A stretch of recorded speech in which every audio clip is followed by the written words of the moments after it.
everyone, welcome to my channel today. I'm Tara, and today I am going to just first of all let you know where I got my color inspiration. It was from Michelle over at Grateful Creations Fluid Art. She does a lot of pearl pours and experimenting, just really awesome. So if you haven't seen her, go ahead and check her out. But she, in a few pours back, she used some Modern Masters Sachet Red and some Burnt Orange and a Permanent Red Violet by Amsterdam and the Knockout by Art Minds.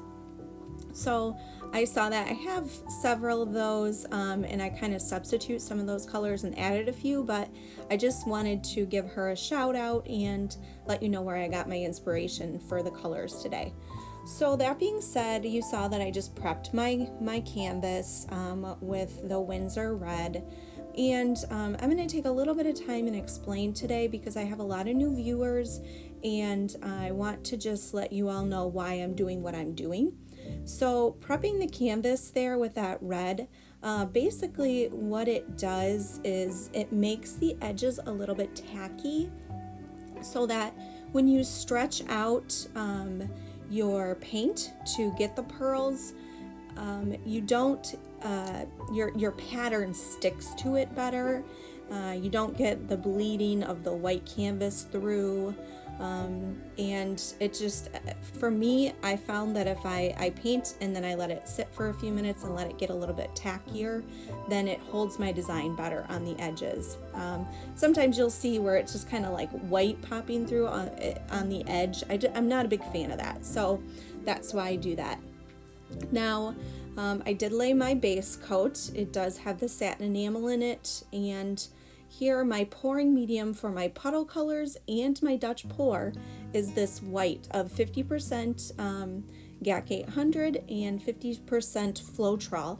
I do have a paint mixing video how I do mix my paints for the pearl pour as well as Dutch pours. I will go ahead and link it above and in the description box. I am doing a kind of a double puddle on this one.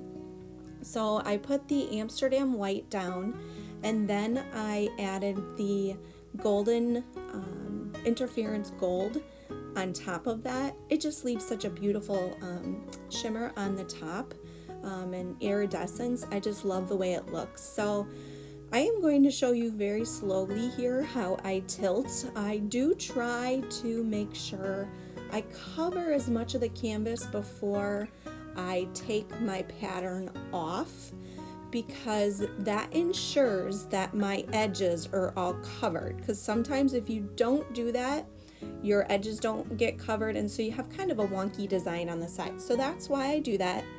I do save all my drips, so it does look like maybe I'm using a lot of paint, but I do collect all my drips and I do reuse them. So here you can see me just tilting.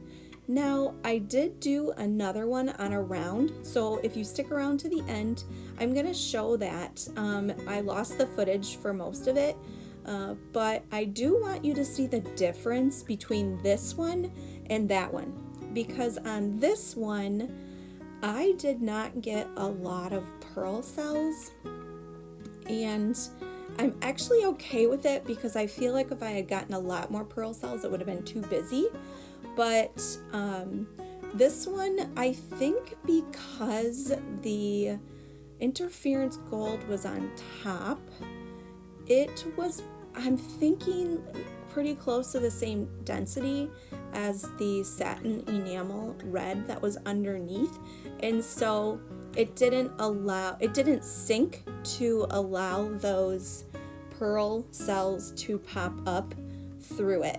So I mean, I hope that makes sense. If you have questions about paint density, you can go ahead and Google that, because that does make a lot of sense as to why I didn't get very many pearl cells. It could be that I didn't use enough satin enamel in my base coat. It could be that red by Winsor & Newton is a heavier paint and it just wasn't enough. I didn't use enough satin enamels to make it pop through. So here I'm going to go ahead and let it sit about 10 minutes. And usually I start to really see the pearl cells start popping up about that time, and I can kind of figure out where I want my design. Because this one I didn't get many, I decided to do a little more intricate design, and that's going to be able to cover a little bit more space. So I felt on this one I could, because I didn't have a ton of the pearl cells. So here I'm going to lay down all my colors and go ahead and blow it out. I appreciate so much you guys being here. If you have any questions, please leave them in the comments below or email me. I'm happy to answer any questions. And yeah, I really liked this one. I mean, it was really fun to do, and I wasn't really sure at first, but the blowout, you guys, this blowout of these colors, it selled so amazingly. So it kind of made up for the fact that I didn't get a lot of pearls, and that interference gold that's sitting on top there is just beautiful, especially in the dry results. So you'll get to go ahead and see that at the end. I will show you both pieces, this one and then the one on the round that I did.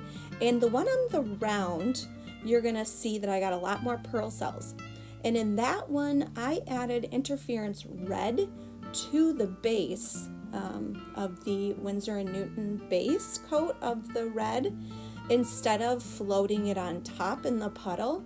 And I think that might be why I ended up getting more of the pearl cells on that one versus this one.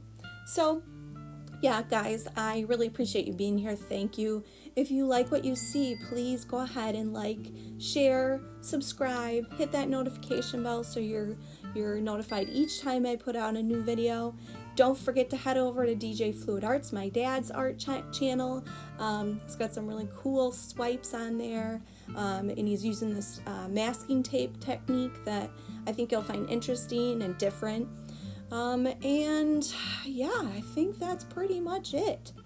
Oh, and I did want to just share with you guys, I do sell all my art, so if anything interests you, please contact me through my email or Instagram, or I do have a brand new Facebook page, Pieces of Tara Artistry, so head over to any one of those places, check out my art, and if anything is interesting, you want to go ahead and purchase any of that, just contact me through there.